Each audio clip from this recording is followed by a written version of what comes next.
హల్లెలూయా. ఎంతకంటే గొప్ప ఆనందం ఈ ప్రపంచంలో లేదు.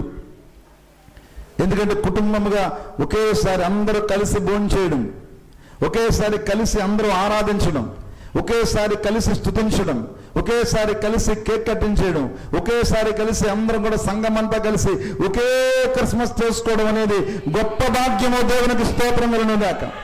ఆ భాగ్యాన్ని దేవుడు మన డివైన్ ప్రేయర్ సెంటర్కి దేవుడు అనుగ్రహించాడు. ఎన్నో సందేశాలు మనం విన్నాము. ఎంతగా విన్నప్పటికీ క్రిస్మస్లో నేర్చుకోవాల్సినటువంటి ఆధ్యాత్మిక పాఠాలు, ఆత్మీయ పాఠాలు ఎప్పుడు మిగిలిపోతూనే ఉంటాయి.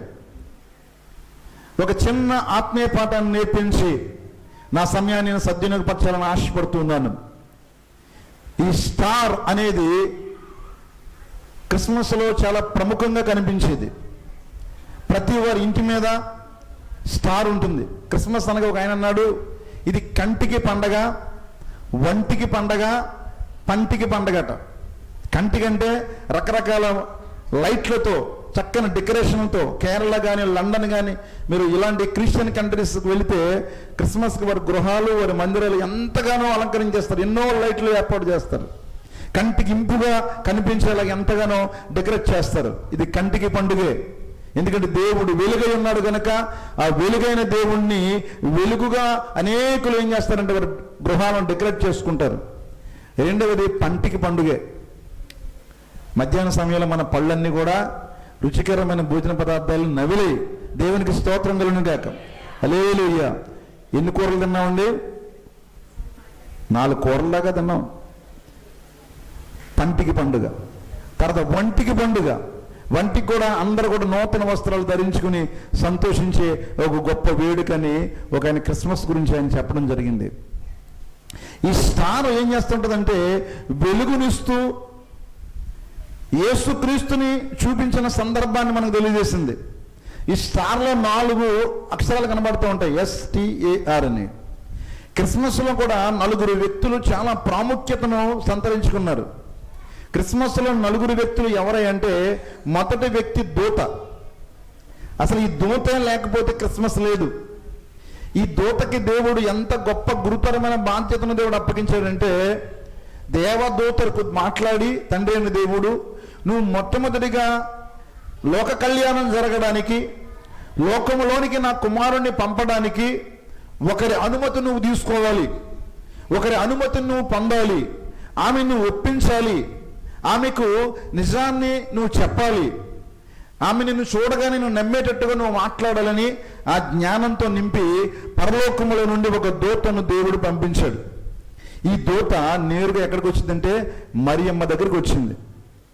మరియమ్మ ఏం చేసిందంటే భయపడింది. దూతను చూడగానే, నువ్వు భయపడొద్దు, నీకు ఒక ఉపకార్యం జరగబోతుంది. ఏంటో తెలుసా మరియా? ఇదిగో నీవు దేవాది దేవుణ్ణి కనబోతున్నావు. పరిశుద్ధాత్ముడు నీలోనికి ప్రవేశిస్తున్నాడు. ఆ పరిశుద్ధాత్ముడు నీలో 9 నెలలు ఉంటాడు. 9 నెలలు కూడా నువ్వు జాగ్రత్తగా మోయాలి అని ఒక అద్భుతమైన సమాచారం అందిస్తే ఈమె ఎంతగా నమ్మేసిందంటే, ఇంక సాక్షాత్తు దూతను చూడగానే ఈమె ఈ దూత పరలోకంలోనే వచ్చింది. ఆమె వర్చస్సు, ఆమె తేజస్సు, ఆమె చెబుతున్న మాటలన్నీ కూడా ఎలా ఉన్నాయంటే నమ్మశక్యంగా ఉన్నాయి. దేవునికి స్తోత్రం కలుగునుగాక. నమ్మశక్యంగా ఉన్నాయి కనుకనే నేను పురుషుని ఎరుగున దానినే, ఇది ఎలాగ జరుగుతుంది, ఇది జరుగుతుందన్న సంగతి అర్థమైపోయే, ఇది ఎలాగ సంభవిస్తుంది, ఇది ఎలాగ జరుగుతుంది అంటే, ఇదిగో పరిశుద్ధాత్ముడు నీలోనికి ప్రవేశిస్తాడు. ఆ పరిశుద్ధాత్మ యొక్క శక్తి నిన్ను కమ్ముకుంటుంది. ఆ శక్తి నీలోనికి వస్తే నువ్వు చాలా సునాయాసంగానే 9 నెలలు కూడా చాలా ఈజీగా నేను దేవుని గర్భాన్ని ధరిస్తావు. ఇంకెప్పుడైతే పరిశుద్ధాత్ముడు లోనికి ప్రవేశించాడో లోకం ఆమెకి కనబడలేదు, లోక నిందలు మరియమ్మకి కనబడలేదు, లోకులు వినబడే మాటలు ఈమెకి వినబడలేదు. లోకస్తులు ఎన్ని అనుకుంటే అనుకోని, లోకస్తులు ఎన్ని మాటలంటే అన్నాయి. ఇంక పరిశుద్ధాత్మతో నింపబడిన వాడికటండి లోకంతో వాడికి పని లేదు. తాగుబోతుడు ఫుల్గా తాగెత్తే వాడు ఎన్ని మాటలన్నా ఎవరిని ఏం చేయడండి, పట్టించుకోవడానికి పోతూ ఉంటాడు. తాగుబోతుడితో పోల్చడం కాదు, కానీ ఎప్పుడైతే ఒక వ్యక్తి పరిశుద్ధాత్మతో పరిపూర్ణంగా నింపబడ్డాడో లోకస్తుల మాటలు వాడిని అంటూ, లోక భయం వాడు అంటదు, లోకులు ఏమి కూసిన లోకస్తులు ఎన్ని మాటలు మాట్లాడినా ఆ మాటలు ఏమి పట్టించుకోడు. ఇంకా మరియా దేంట్లోకి వెళ్ళిపోయిందంటే పరిశుద్ధాత్మ యొక్క నడిపింపులోనికి, పరిశుద్ధాత్మ యొక్క ట్రాన్స్ఫర్లోనికి వెళ్ళిపోయింది. అందుకనే 9 నెలలు కూడా ఎవ్వరికి భయపడకుండా చాలా ప్రొటెక్షన్ ఇచ్చింది దేవాది దేవుడికి. దేవునికి స్తోత్రం కలుగును గాక. అసలు దేవుడికి విరుద్ధంగా జరిగే ఒక కార్యం ఇది, లోకానికి విరుద్ధంగా జరిగే కార్యం ఇది. అటువన్నట్టు కూడా లోకంలో ఇలాంటి కార్యం జరగలేదు. ఒకవేళ జనాభా వృద్ధి అవ్వాలంటే, జాతులు వృద్ధి అవ్వాలంటే దేవుడే పలికి మీరు ఫలించి అభివృద్ధి పొంది విస్తరించి మీరు భూమిని నిండించండి, నరుడు ఒంటరిగా ఉండకూడదు, వాడికి జత ఉండాలి, ఆ జత కలవాలి అని దేవుడు మానవ సంపర్కానికి, మానవుల అభివృద్ధికి ఒక వివాహం అనేది ఏర్పాటు చేసి లోకానికి పంపించాడు. కానీ లోకానికి విరుద్ధంగా, లోకానికి వేరుగా ఇప్పుడు తన కుమారుడు ఈ లోకంలో రావాలి అంటే డైరెక్ట్గా వచ్చేయచ్చు, భూమి మీద ప్రత్యక్షం అవ్వచ్చు. లేకపోతే 9 నెలల్లో కూడా మరియ గర్భంలో కాకుండా ఒకళ్ళకి మరియ గర్భంలో ఒక్క నిమిషం వెళ్ళి బయటకు వచ్చేయచ్చు. ఒక నిమిషంతో బయటకు వచ్చే పరిస్థితి కనపడలేదు. ఈ లోకములో ఒక శిశువు ఎలాగైతే ఎదిగి గర్భములో, తల్లి గర్భంలో ఎదుగుతాడో, ఈ లోకములో ఒక శిశువు తల్లి గర్భంలోకి వచ్చిన తర్వాత ఎన్ని రోజులు ఉంటాడో, 9 నెలలంటే 9 3 27 అంటే 270 రోజులు కూడా యాజ్ ఇట్ ఈజ్గా ఒక మానవుని జన్మ ఎలాగుంటుందో అలాగే ఉండాలి, ఈ బిడ్డను అలాగే మోయాలి అని దూత మైండ్ సెట్ అంతా కూడా మరీది మార్చేసింది. ఆ దూతను చూడగానే అమ్మ బాబోయ్ నాకు ఎలాగూ ప్రాప్తించును, దయాప్రాప్తురాలా నీకు శుభం. ఏంటండి నీకు మంచి జరగబోతుందమ్మా. ఏంటి మంచి? నీకు మంచి జరగబోతుంది. ఏంటి మంచి? లోకానికి విరుద్ధంగా ఉందే. ఒకవేళ విన్నావు నా తల్లిదండ్రులు, ఒకవేళ ప్రధానమైనటువంటి నా భర్త, నా కాబోయే భర్త నన్ను అంగీకరిస్తాడా? నా తల్లిదండ్రులు దీన్ని ఆమోదిస్తారా? సమాజం నన్ను గౌరవిస్తుందా? ఇలాంటి ఆలోచనలన్నీ కూడా దూత పటాపంచలు చేసేసింది. దయాప్రాప్తురాలా నీకు మంచి కలుగుతుంది, నీకు మంచి జరగబోతుంది. ఏటో మంచి తెలుసా? తన ప్రజలను రక్షించే గొప్ప రక్షకుడు నీలో నుండి రాబోతున్నాడు. దేవునికి స్తోత్రం కలుగును గాక. నీ గర్భములో నుండి రాబోతున్నాడు. మరియా నువ్వు భయపడకు. ఇక సక్సెస్ అయిపోయింది దూత సక్సీడ్ అయిపోయింది. ఇంకా రెండో వ్యక్తి విలవెల్లాడిపోతున్నందుకు బాబు చెప్పాడు కదా. రెండో వ్యక్తి విలవెల్లాడిపోతున్నాడు, తన భర్త, తన కాబోయే భర్త. ఏంటి విపత్కర పరిస్థితి, లోకానికి విరుద్ధమైన పరిస్థితి. నేను ప్రదానం చేసుకున్నాను, కన్య కనుక్కున్నాను, పురుషుని ఎరుగని అనుకున్నాను, మంచి క్యారెక్టర్ అనుకున్నాను, మంచి కుటుంబం అనుకున్నాను, మర్యాద సాంప్రదాయం ఉన్న కుటుంబం అనుకున్నాను, మర్యాద తెలిసిన పిల్ల అనుకున్నాను, మంచి పిల్ల అనుకున్నాను, అందుకని నేను ప్రదానం చేసుకున్నాను. ఇప్పుడేంటి క్యారీయింగా? అయ్య బాబోయ్, ఈ క్యారింగ్ అంటే ఏం చేయాలి? ఇప్పుడున్న వాళ్ళు అయితే యాసిడ్ వేసేద్దామా, కత్తితో కోసేద్దామా, బ్లేడ్తో నలిపేద్దామా, సైలెంట్గా తీసుకెళ్ళి గోదావరిలో వేసేద్దామని ఆలోచిస్తారు ఇప్పుడున్న కంత్రులందరూ కూడా. అప్పుడు మనుషులు ఇలాంటి మనుషులు కాదు, మంచిగా ఆలోచించే మనుషులు. నేను ఆవిడని ఏం చేయకూడదు, అవమానపరచకూడదు, ఒకవేళ ఇలాంటి పరిస్థితి వస్తే నేను సైలెంట్గా వదిలివేయాలి అని తనలో తాను ఎంతో ఆలోచించుకున్న సందర్భంలో ఇప్పుడు మరలా దూత వెళ్ళి మాట్లాడుతుంది. దూత స్వప్నంలో మాట్లాడుతుంది. యేసేపు నువ్వు మరియను చేర్చుకోవడానికి భయపడకు. దేవునికి స్తోత్రం కలుగును గాక. దూత ఎంత కష్టపడుతుందో మీరు ఆలోచన చేయండి. ఇక్కడ మరియతోనూ సహవాసం చేసింది, మాట్లాడింది, ఇక్కడ యేసేపుతోనూ చేసింది. యేసు ప్రభు జన్మించిన తర్వాత గొర్రెల కాపర్లకు కూడా ఏం చేసిందండి? శుభవర్తమానం చెప్పింది. దేవునికి స్తోత్రం కలుగును గాక. ఆ చీకటిలో గొర్రెలు కాస్తున్నటువంటి గొర్రెల కాపర్లకు ప్రత్యక్షమైపోయింది. మహా వెలుగు చూడగానే అందరూ భయపడిపోతున్నారు గొర్రెల కాపర్లు. లోకాశుభత 2:10 ఉంటుంది, గొర్రె కాపరులారా మీరు భయపడకండి, ఇదిగో ప్రజలందరికీ కలగబోవు మహా సంతోషకరమైన సువర్తమానం మోసుకొచ్చాను ఈ రాత్రి సమయంలో.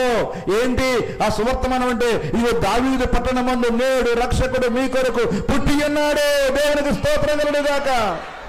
ఎందుకు పుట్టాడు? యేసు ప్రభు ఎందుకు పుట్టాడండి? ప్రేమ అంటే ఏంటో చూపించడానికి. ప్రేమ ఎలాగుంటుందో, తనను హింసించిన, తనను నిందించిన, ఉమ్ము ఊసిన, దెబ్బలు కొట్టిన, కొరడా దెబ్బలు కొట్టిన, మారు మాట్లాడకుండా ప్రజలను ప్రేమిస్తూ, స్వస్థపరుస్తూ, ఆరోగ్యమిస్తూ, ప్రకటిస్తూ, అనేకులను తన హక్కును చేర్చుకుంటూ, ఎలాంటి పాపులనైనా, రాళ్లతో కొట్టే పాపినైనా హక్కును చేర్చుకుంటూ ఆయన దగ్గరకు వచ్చినప్పుడు, అమ్మా, ఏంటండి ఒక వ్యభిచారం చేసుకునే స్త్రీని ఎవరైనా అమ్మ అని పిలుస్తారా? అంతటి స్థాయిలో ఉన్న వ్యక్తి, అమ్మా నిన్నెవ్వరూ కూడా శిక్షింపలేదా, నేను కూడా నిన్ను శిక్షింపను, ఇంక ఈ పని చేయకు, నువ్వు సమాధానం గల దానివై. 3.5 సంవత్సరాల కాలంలో ఒక మనిషి ఎలాగ బ్రతకాలో, ఒక మనిషి ఎలాగ జీవించాలో, ఒక మనిషి ఎలాంటి అలవాట్లు కలిగి ఉండాలో, ఒక మనిషి ఎలాగ మాట్లాడాలో, ఒక మనిషి ఎలాగ చూడాలో, ఒక మనిషి ఎలాగ ఆలోచించాలో, ఒక మనిషి ఎలాగ ప్రవర్తించాలో, ఒక మనిషి ఎలాగ నడవాలో, ఒక మనిషి ఎలాగ నిద్రపోవాలో, ఒక మనిషి వేరొక మనిషికి ఎలాగ సహాయం చేయాలో, ఆపదలో ఎలాగ ఆదుకోవాలో, ధైర్యం కలిగిన మాటలు ఎలాగ చెప్పాలో నిరూపించడానికే ఆయన భూమి మీద జన్మించాడు. అందుకే ఈరోజు ఆయన జీవితం మనందరికీ ఆదర్శం. ఈరోజు మోడీ గారు చెప్తున్నారు, ఈ 4 సంవత్సరాల కాలంలో మోడీ గారు ఎప్పుడు కూడానండి, నేను చూశాను, ఎప్పుడు క్రైస్తవులకు శుభాకాంక్షలు చెప్పలేదు ఆయన, ఎప్పుడు కూడా. ఈ 23వ సంవత్సరం ఆఖరులో ఎలక్షన్ వస్తున్నాయి కూడా, ఎలక్షన్ గురించి ఏమిటో కానీ ఆయన అంటున్నాడు, నేను చిన్నప్పుడు యేసుక్రీస్తు గురించి ఎన్నో విషయాలు విన్నాను, యేసుక్రీస్తుని వెంబడించే వారికి ఎంతో ప్రేమ ఉంటుంది, వాళ్ళు రోగులకు సేవ చేస్తారు, వాళ్ళు అనేకులకు, అనాథలకు, విధవరాండ్రకు అనేక చారిటీ వర్క్స్ ఎవరు చేస్తారంటే ఈ ప్రపంచంలో క్రైస్తవులే చేస్తారు. దేవునికి స్తోత్రం కలుగును గాక. క్రీస్తు బోధనలు ఎంతో అద్భుతమైనవని ఆయన ఒక స్టేట్మెంట్ ఇచ్చాడు ఈరోజు. ఏంటి ఆయన బోధ మార్చేయలేదా? నీలా బోధించేవారు ఎవరున్నారయ్యా, ఆత్మ విషయములు దీనులైన మీరు ధన్యులు, పరలోక రాజ్యం మీది. సమాధాన పరిచేవారు మీరు ధన్యులు, దేవునికి కుమారులు అనబడుదురు. పేదలైన మీరు ధన్యులు, పరలోక రాజ్యం మీదే. అబ్బబ్బబ్బ, ఏం మాటలండి! ఎవరైనా చెప్పగలరా? ఎంత జ్ఞానం ఇప్పటికి కూడా నాకు అందడం లేదు. ఇప్పటికి కూడా ఆయన తత్వాన్ని గ్రహించడానికి ఎంత ప్రయత్నం చేస్తున్నారు. ఏంటి ఈ తత్వం? యేసుక్రీస్తులో ఉన్నటువంటి ఆ స్వభావం ఏంటి? అది లక్షణం ఎలాగొచ్చింది? అందులో ఒక్కటి కొంచెమైనా మనలోనికి ఎక్కడం లేదే. ఎన్ని వాక్యాలు ప్రతి దినము, ప్రతి ఆదివారం, ప్రతి శుక్రవారం స్తుతితో కొట్టినట్లుగా మిమ్మల్ని కొడుతూ ఉన్నప్పటికీ కురివింద వల్లే కొన్ని హృదయాలు మారడం లేదు, కొన్ని హృదయాలు బండబారిపోయాయి. ఎన్ని వాక్యాలు వింటున్నా మనలో చల్లడం కల కారణం ఏంటంటే సాతానుడు మనం ఏం చేస్తున్నాడండి, మన హృదయాలను కఠినపరుస్తున్నాడు. ఈ సమయంలో యేసుక్రీస్తు వారు ఎందుకు వచ్చారో ఒకసారి గుర్తించుకో. ప్రేమ అనేది ఎలాగుంటుందో నిరూపించడానికి వచ్చాడు. ఎందుకంటే నేను ప్రేమా స్వరూపి. ఎంత ప్రేమ ఇక్కడ చూపిస్తాడు. నువ్వు భూమి మీద ఉండగానే ఆయన ఎంత ప్రేమనైనా పొందగలవు. భూమిని విడిచిపెట్టావో ఇంక నీకు ఏమైపోతాడంటే ఇంక ప్రేమామయుడు అవడు, ఆయన స్నేహమైపోతాడు. కనుక భూమి మీద ఉండగానే ఆయన ప్రేమ రుచి చూస్తున్న నీవు అట్టి ప్రేమతో జీవించే వ్యక్తిగా మారాలని ఆయన పుట్టాడండి. దేవునికి స్తోత్రములను గాక. ఆయన పుట్టింది మన దోషాలు, మన పాపాలు, మనకున్న ప్రతిబంధకాలు అన్నీ కూడా తుడిచిపెట్టేదానికి. ఇంకా ఆయన పుట్టింది పరలోకానికి, భూలోకానికి ఒక మార్గాన్ని వేయడానికి. దేవునికి స్తోత్రం. ఏసే రాకపోతే మార్గము లేదు, ఏసే రాకపోతే స్వర్గం లేదు, ఏసే రాకపోతే మార్గం లేదు, ఏసే రాకపోతే స్వర్గం లేదు.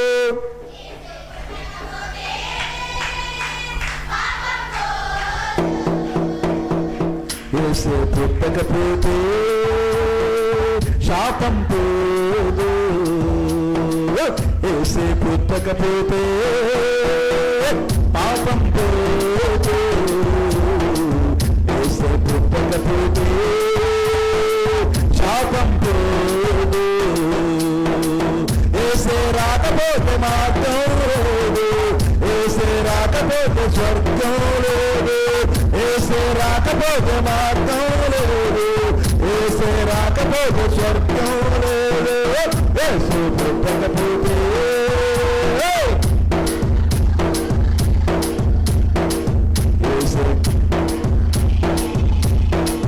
శాపం పోదు, స్తోత్రం కలుగుగాక. యేసు అనే పేరు ఒక ఆధార్ కార్డు లాంటిది. యేసు అనే పేరు ఒక పాస్పోర్ట్ లాంటిది. యేసు అనే పేరు ఒక రేషన్ కార్డు లాంటిది. యేసు అనే పేరు ఒక వాటర్ ఐడి లాంటిది. యేసు అనే పేరు ఒక ఐడెంటిటీ కార్డు లాంటిది. నీకు పరలోకానికి వెళ్ళడానికి ఒక ఐడెంటిటీ కార్డు, యేసు కార్డు. అది పట్టుకుని పోవచ్చునంగా. దేవునికి స్తోత్రం కలుగుగాక. యేసు కార్డు అనేది ఉంటే, ఐడెంటిటీ నీకు ఉంటే, నువ్వు యేసు బిడ్డవు అనే ఐడెంటిటీ. నీ ఐడెంటిటీ ఏంటి? ఈ ఊరిలో నీకు ఐడెంటిటీ ఒకటి ఉంటుంది. నా పేరు పలానా పేరండి, మా ఊరు పలానా ఊరు, పలానా వీధిలో నేను ఉంటున్నానంటే ఒక ఐడెంటిటీ అని, గుర్తింపు. ఈరోజు యేసు ప్రభు యొక్క బిడ్డలకు గుర్తింపు అంటే యేసే గుర్తింపు. యేసు వల్లనే ద్వారము, యేసు వల్లనే మార్గము, యేసు వల్లనే జీవము, యేసు వల్లనే స్వస్థత, యేసు వల్లనే జ్ఞానము. యేసు లేకపోతే శూన్యం. యేసు లేని విశ్వం శూన్యం రాస్తాను. నేను రాస్తాను యేసు లేని విశ్వం. ఓ పాస్టర్ గారు అంటున్నారు, ఎలా తట్టిందండి బాబు, ఎంత మంచి మాట రాశారు. యేసు లేని విశ్వము, యేసు లేకపోతే ఇంకేం లేదు, నథింగ్. We are nothing. మన అందరం సున్నాలం. ఆ యేసు ఒక్కడు మన పక్క వచ్చాడనుకోండి, ఈ సున్నాలకి ఎంత విలువ వచ్చేద్దో. ఒకటి పక్కన 7 సున్నాలు ఉంటే ఎంత బాబు? ఎవరు తెల్లా? లెక్కలు రావటి. ఒకట పక్కన 7 సున్నాలంటే 1 కోటి. దేవుడికి స్తోత్రం కలుగును గాక. 1 కోటి రూపాయలు. కోటికి ఎన్ని సున్నాలు తెలియదు, లక్షకి ఎన్ని సున్నాలు? 5 zeros. కోటికి 10 కోట్లకి 8, 100 కోట్లకి 9 సున్నాలు, 100 కోట్లు. దేవునికి స్తోత్రం కలుగును గాక.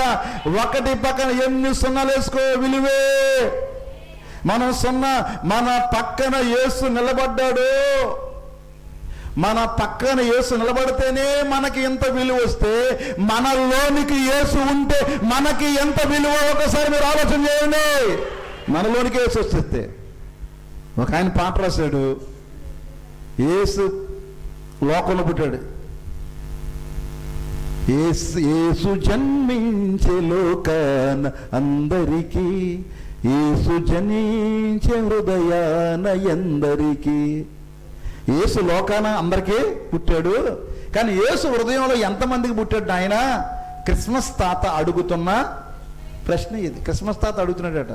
బాగుంది కదా దేవునికి. మరి యేసు ప్రభు వారు ఈ రోజున డివైన్ ప్రేయర్ సెంటర్ సభ్యులైనటువంటి మనందరిలో ఎంతమందిలో మీరు కంటారో ఇప్పటి నుంచి అయినా 9 నెలలు. ఇందాక అమ్మగారు చెప్పారు 9 నెలలు 9 ఆత్మ ఫలాలని. ఒకటి ప్రేమ, సంతోషము, సమాధానము, సాత్వికము, విశ్వాసము, ఆశానిగ్రహము, దీర్ఘశాంతము, దయాళుత్వము, మంచితనము అనే ఈ 9 గుణాలను ఒక్కొక్క నెలలో ఒక గుణాన్ని సంతరించుకొని కొత్త సంవత్సరంలో, ప్రభువా ఈ జనవరిలో నేను ప్రేమతో నిండిపోతాను, ప్రేమగా మారిపోతాను. నా శత్రువులు, నన్ను అన్నవారు, నన్ను తిట్టినవారు, నన్ను కొట్టినవారు, నన్ను నిందించిన వారిని అని ఉమ్మేసేసినవాడిని. వాళ్ళని కూడా నేను ఏం చేస్తాను? నేను చచ్చిపోయాను ఆయన, నేను లేను. ఇప్పుడు నేను ఎవరినే? క్రీస్తులో ఉన్నవారటండి నూతన సృష్టి, పాతవి గతించాను, సమస్తమును కొత్తవైపోవాలి, అయిపోవాలి. ఇంకా అయిపోవాలి, చాలు. ఈ రోజున వాక్యం వింటున్న మనందరం కూడా దూత వలె దేవుని శుభవార్తను ప్రతికూల పరిస్థితులను అనుకూలంగా మార్చేసింది దూత. దేవునికి స్తోత్రం కలుగును గాక. ఒక మంచి మాట ప్రతికూలతను అనుకూలతగా మార్చేస్తుంది. పడిపోతున్న వారిని, చెడిపోతున్న వారిని నిలబెడేస్తుంది. అనుమానాలను నివృత్తి చేస్తుంది. మరియ కొన్ని అనుమానం నివృత్తి చేసింది. యోసేపు కొన్ని అనుమానం నివృత్తి చేసింది. గొల్లలు భయపడుతున్న వేళలో, గొల్లలారా మీరు భయపడకండి, ప్రజలందరికీ కలుగుబో మహా సంతోషకరమైన శుభవార్తను మీకే చెప్తున్నాను. మీరు పామరులైనా, చదువు లేని వారైనా, చదువు తక్కువ వారైనా, తెలివి లేని వారైనా మీకు తెలివిని కలుగు చేస్తున్నాను. మీరు లోకమంతా వెళ్ళి దేవుని యొక్క సువార్తను ప్రకటించండి. లోక రక్షకుడు మీ కొరకు పుట్టాడనే దేవునికి స్తోత్రం కలుగును గాక. యేసయ్య పుట్టాడని, రక్షింప వచ్చాడని గబగబా గొర్రెలను లేసారండి. ఏంటి గొర్రెల కాపరులకి ఎన్ని గొర్రెలు ఉంటాయని కూడా తెలుసా మీకు? రాత్రులు గొర్రెలు మేపుతున్నారంటే వాళ్ళ దగ్గర 2 గొర్రెలు ఉన్నాయా? మంద ఉంటుంది. ఎంత ఉంటుందండి మంద? ఒక్కొక్కళ్ళకి నేను చూస్తుంటాను, శర్మవరం, చింతలూరు ఇలాంటి గ్రామాలు వెళుతున్నప్పుడు బైక్ మీద వెళ్తుంటే బైక్ ఆపేయాలి, కారు మీద వెళ్తుంటే కారు ఆపేయాలి. ఎంచేత ఇక్కడి నుంచి ఇక్కడ కొన్నానుకోండి, గేట్ దగ్గర చూసుకోండి మీరు, మా గేట్ మెయిన్ గేట్ దగ్గరికి అంత మంది ఉంటుంది బాబాయ్. మరి అంతే, మరి ఆ లెక్క నేను అనుకుంటాను. ఒకసారి అడిగాను, బాబు నీకు లెక్కలు తెలుస్తాయి ఎంత ఉందో అంటే, అబ్బాయి మాకు మా ఏటో మాకు తెలిసిపోతాయండి, మొత్తం అంతా లెక్కేయండి, ఒక్కడ కూడా పోదండి. దేవునికి స్తోత్రం కలుగును గాక.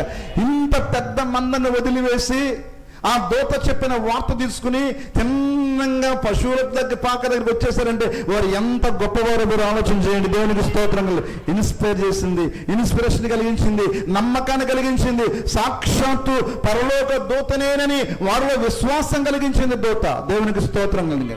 రెండవది, మరియా యేసును మోసింది. మూడవది, యోసేపు మరియకు ఏం చేశాడండి? 9 నెలలు సహకరించాడండి. ఒక్క భర్త సహకరించాలండి. స్త్రీకి ఎవ్వరూ సహకరించకపోయినా అంటారు, స్త్రీలు ఏమంటారంటే, మా ఆయన నా మాట ఇంటేనండి 7 మేళ్ళ గడితేనండి ఎథవా నా మాట ఏంటన్నాడు. కంప్లైంట్ ఇదే పెడతారు అందరూ. అది చాలామంది చెప్తూ ఉంటారు. పట్టించుకోడండి, ఎన్నట్టు ఎలా ఊపుతారండి, మాడి గొడవ ఆడిదే, నా గొడవ నాదండి. మరి ఏటో ఈ బాధ. ఇద్దరు కూడా ఒకటే మాటై ఒకటే బాటై ప్రతికూల పరిస్థితుల్లో నేనున్నానని ఒక భర్త ఒక భార్యతో నిలబడితే భార్య లోకాన్ని జయించగలదు. దేవునికి స్తోత్రం కలుగుగాక. అలాగే భార్య కూడా భర్త వైపు ప్రతికూల పరిస్థితులు అడ్డంకులు వచ్చినప్పుడు ఎవరు విన్నా వినకపోయినా మీకేటండి, మీరు భయపడొద్దు, మీరు చేయగలరని ఒక భరోసా ఇస్తే ఆ భర్త కూడా చక్కగా లోకాన్ని ఏం చేయగలండి? జయించగలరు. ఇద్దరు ఒకటైపోయారు. యేసేపు సహకరించకపోతే మరి ఏమైపోయేది? నిండు చోళాలని మోసుకుంటూ తలుపులు తడుతూ అనేకులను అడుగుతూ స్థలం అడుగుతూ ఉన్నప్పుడు వారు ఎక్కడ కూడా వ్యధ చెందలేదు, బాధపడలేదు. ఎక్కడ ప్లేస్ దొరికితే ఆ ప్లేస్కి వెళ్ళిపోయారు, కార్యక్రమం జరిగించారు. ఈరోజు చరిత్ర నిలిచిపోయారు. ఈ క్రిస్మస్ నెలలో అనేక ప్రాంతాలు బైబిల్ ఉన్నంతకాలము జోసెఫ్ మరియలను ఘనముగా ఉచ్చరిస్తూ ఉన్నాము. దేవునికి స్తోత్రం కలుగును గాక. పరలోక రాజ్యంలో కూడా వారిని చూస్తాం మనందరం కూడా. వీళ్ళ ముగ్గురిని దూత, మరియా, యోసేపుని కలిపింది ఎవరు చెప్పండి? ఇప్పుడు 4వ వ్యక్తి తారానం కదా, STAR, 4 వ్యక్తులు. ఒక పందిరేయాలంటే ఎన్ని రకాలు బాబు? ఒక పందిరేయాలంటే 4 రాట్లు కావాలి. 4 రాట్లు ఉంటే ఒక పందిరేయగలం. ఒక సంబంధం సెట్ అవ్వాలని 4 మాట్లాడాలి. ఆ 4 వస్తే ఒక శవం మొయ్యాలంటే 4 రావాలి. 4 వల్ల చాలా పనులు జరుగుతాయి. మరి 4 4 విధాలుగా అనుకుంటారా అంటుంటారు. మరి 4కి చాలా ఇంపార్టెన్స్ ఉంది. ఈ ముగ్గురికి సహకరించినటువంటి కన్నబడని ఒక థ్రెడ్ ఉంది, కన్నబడని ఒక ఆధారం ఉంది, కన్నబడని ఒక బలం ఉంది, కన్నబడని ఒక శక్తి ఉంది, కనబడని ఒక నిర్దిష్టమైనటువంటి మహోన్నతమైన ప్రణాళిక ఉంది. ఆ కనబడిన వాడే ఆల్మైటీ గాడ్. దేవునికి స్తోత్రం కలుగును గాక. బలవంతుడైన దేవుని ప్రణాళికలు దేవుడు నిలబడ్డాడు మరియ ప్రక్కన, దేవుడు నిలబడ్డాడు యోసేపు ప్రక్కన, దేవుడు నిలబడ్డాడు దూత ప్రక్కన. కనుకనే కార్యం సాధించబడింది, ప్రణాళిక నెరవేరింది. దేవుడు లేకుండా ఒక అడుగు కూడా, అసలు ఆయన సెలవు లేకుండా భోజనం చేయుట ఎవరికి సాధ్యం అంటాడు? అసలు ఆయన అనుమతి లేకపోతే నట్టండి ఒక మెతుకు కూడా మనం ఏం చేయలేమట, మెంగలేమట. నిజం. ఒక అడుగు కూడా ముందుకు వేయలేమట. బాత్రూంలో కాలు జరిపిపోయిన అప్పుడు దాకా పరిగెట్టేసిన వాళ్ళకి బాత్రూంలో కాలు జరిపిపోతే ఆయన్ని నడిపించడానికి వెనకాల ఎద్దరో ఉండాలి. వాటి అడుగులు వేయలేడు. ఒక అడుగు కూడా, గుక్కెడు మంచినీళ్ళు కూడా ఏం చేయాలండి? ఆఖరికే మింగలేని పరిస్థితి. అది మన బ్రతుకు. ఆయన తోడున్నాడు కాబట్టే లోక కళ్యాణం జరిగింది.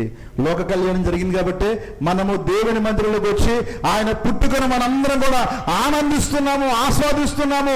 ఈ రోజున ప్రభువా, మరియ గర్భంలో జన్మించిన నీవు నా గర్భములో ఈ రాత్రికి జన్మించి ప్రభువా అని ఎంతమంది నిజంగా వేడుకుంటారు. వారిలో పుట్టాలని ఆశపడుతున్నాడు. దేవునికి స్తోత్రం కలుగును గాక. అందరిలో జన్మించాలని రాశాడు యెషయా. ఏలయనగా మరియకు శిశువు పుట్టింది, ఏలయనగా యోసేపు కుమారుడు అనుగ్రహించబడ్డాను రాయొచ్చు. కానీ ఏమన్నాడండి? ఏలయనగా మనకు శిశువు పుట్టాడు, మనకు కుమారుడు అనుగ్రహించబడ్డాడు, మన కొరకు వచ్చాడు, మన కొరకు ప్రాణం పెట్టాడు, మనల్ని విమోచించాడు, మనల్ని కడిగాడు, మనల్ని ప్రేమించాడు. ఆయన జంతువుల కొరకు రాలేదు, ఆయన పక్షుల కొరకు రాలేదు, ఈ భూ సంబంధమైనటువంటి సంపద కొరకు రాలేదు. ఎందుకో తెలుసా? పక్షుల కొరకు రావచ్చు కదా, అవి మనకంటే గొప్పవి కదా. ఇప్పుడు జంతువులు చూడండి, ఎంత గొప్ప గొప్ప జంతువులు ఉన్నాయి, వాటి కోసం రావచ్చు కదా. వాటిలో కూడా ప్రాణం ఉంది కదా. మన కోసం ఎందుకు వచ్చాడో ఒకసారి ఆలోచన చేశారా? వాటికి శరీరం ఉంది, ప్రాణం ఉంది, కానీ వాటికి ఏమి లేదు, ఆత్మ లేదు. వాటికి ఏం లేదండి, ఆత్మ లేదు. అవి జ్ఞానవంతమైన కాదు. నువ్వు ఎన్ని సంవత్సరాల్లో పెట్టి కుక్కలు అలాగే ఉన్నాయి, కుక్కలు అలాగే ఉన్నాయా లేదా? టెక్నాలజీ పెరిగింది, సంవత్సరాలు పెరిగిపోయి సౌకర్యాలు, కుక్కలు అలాగే ఉన్నాయండి, అలాగే ఉన్నాయి. నక్కలు, కోతులు, కాకులు అలాగే ఉన్నాయి. ఏం చేత? వాడికి ఏమీ లేదు బాబు, జ్ఞానం. మనకి ఆత్మ ఇచ్చాడు, జ్ఞానం ఇచ్చాడు కాబట్టి మనము ఆయన పోలిక, కాబట్టి మనము ఆయన కావాలి, కాబట్టి మనల్ని సాతాను బంధకాలను విడిపించాలి, కాబట్టి ఒక మార్గాన్ని వెయ్యాలి. కాబట్టి ఈ క్రిస్మస్ మహోత్సవానికి ఇంత సంతోషం వచ్చింది. యేసు ప్రభువు కొరకే మనం ఉన్నాము. యేసు ప్రభు యొద్ద రక్షణ, యేసు ప్రభు ద్వారానే బాప్తిసము, యేసు ప్రభు ద్వారానే శాపాలన్నీ విమోచనము, యేసు ప్రభు ద్వారానే దెయ్యాలన్నీ కూడా ఏమైపోతాయండి, పారిపోతాయి. నువ్వు మనసు ఎక్కగానే ఏం చెప్పాలి? మంచం ఎక్కగానే ఏం చెప్పాలి? ఏం చెప్పరు. వెంటనే మంచం ఎక్కగానే సెల్ ఓపెన్ చేసి టింగు చూసి ఆ పనికి మళ్ళీ అన్నీ చూసి నిద్ర రాకుండా కళ్ళు లోనే అడిపోయి సెల్ల చూడకండి. దేవునికి స్తోత్రం కలుగుతుంది. సెల్ల వల్ల మొత్తం అంతా నాశనం అయిపోయింది. మాకు క్లాస్ చెప్పారు, మనిషి రోజుకి గంట కంటే ఎక్కువ వాడకూడదటండి. విపరీతమైన రేడియేషన్. యవన పిల్లలు 16 సంవత్సరాల పిల్లలు అస్సలు వాడకూడదు. ఎందుకంటే వాళ్ళు సెల్ వాడితే వాళ్ళ లోపల ఉన్న సెల్లోనే అన్నీ పోతాయి, పిల్లలు కూడా పుట్టరు. రేడియేషన్ అంత దారుణంగా ఉంది. కాబట్టి వాక్యం ఉంటున్న నీవు ఈ రోజున, ప్రభువా ఈ రాత్రికి నాలో జన్మించని మనందరం ప్రభువుని వేడుకుందాం. అందరూ తల్ల వంచండి, ప్రార్థన చేద్దాం. అందరూ తల్ల వంచండి 2 నిమిషాలు. అందరూ కూడా తల్ల వంచండి 2 నిమిషాలు ప్రార్థన చేసి ఈ క్రిస్మస్ మహోత్సవాన్ని ముగిద్దాము. దేవుడు మనకిచ్చిన గొప్ప తరుణం ఇది. ప్రభువా ఇక నిన్ను కంటాను ప్రభువా, మరి గర్భంలో కాదు, నా గర్భంలో పుట్టు నాయన, నాలో ఉండు నాయన, నాలో ఉండు ప్రభువా, నాలో ఉండు నాయన, నాలో పుట్టు ప్రభువా, నా కొరకు వచ్చిన దేవా, నన్ను విమోచించిన దేవా, నన్ను కరుణించిన దేవా, సమయమంతయు నా కొరకు ప్రభువా కాపాడుచునే ఉన్నావు.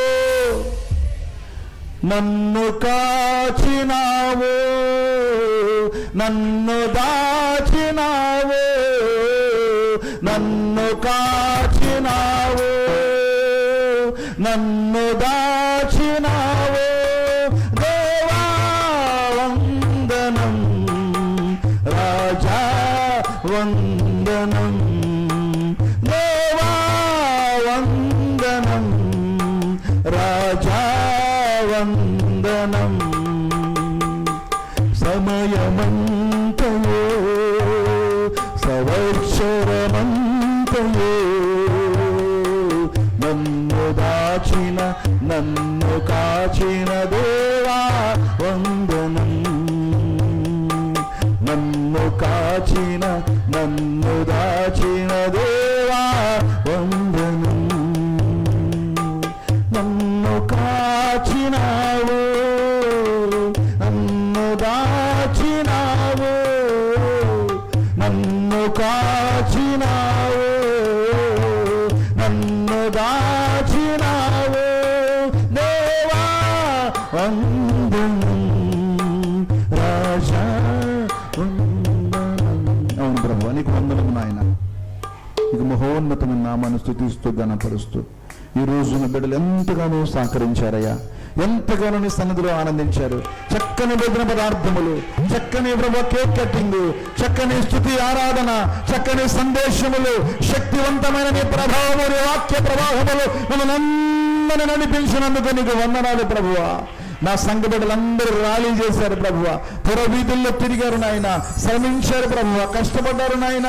కాళ్ళు పీకినప్పటికీ, ఒళ్ళు పీకినప్పటికీ ఎక్కడా కూడా ప్రభు గ్యాప్ లేకుండా ప్రతి వీధిలో వారి పాద ధూళిని దులిపారు ప్రభువా. ఆత్మలను రక్షించండి, ఆ ఆత్మలను రక్షించము నాయన. మా పరిచర్య వృధాపరిచే దేవుడు కాదు, ప్రభువులో మా ప్రయాస వ్యర్థము కాదు, ప్రభువులో మా తన ప్రయాస వ్యక్తిపరచే వ్యర్థము కాదు నాయన. కొన్ని ఆత్మలు రక్షించబడాలి, కొన్ని ఆత్మలు వెలిగించబడాలి, కొన్ని ఆత్మలు బలపరచబడాలి, కొన్ని ఆత్మలు నీ ఎద్దకు రావాలి, నీ కొరకు బ్రతకాలి, నీ కార్యాలు చేయాలి, నీ సన్నిధిలో ఉండాలి, నీ పనులలో మెలగాలి, నీ కార్యాలలో ఎదగాలి, నీ ప్రేమలో ఎదగాలి. దీర్ఘశాంతము, దయాలత్వము, మంచితనము, ఆశా నిగ్రహము, విశ్వాసములో ప్రభు బిడ్డలందరూ ఎదిగినట్లుగా, ఆత్మ ఫలములతో ఫలించినట్లుగా నా సంఘ బిడ్డలందరినీ దాచి ఫలించి నడిపించుము నాయన.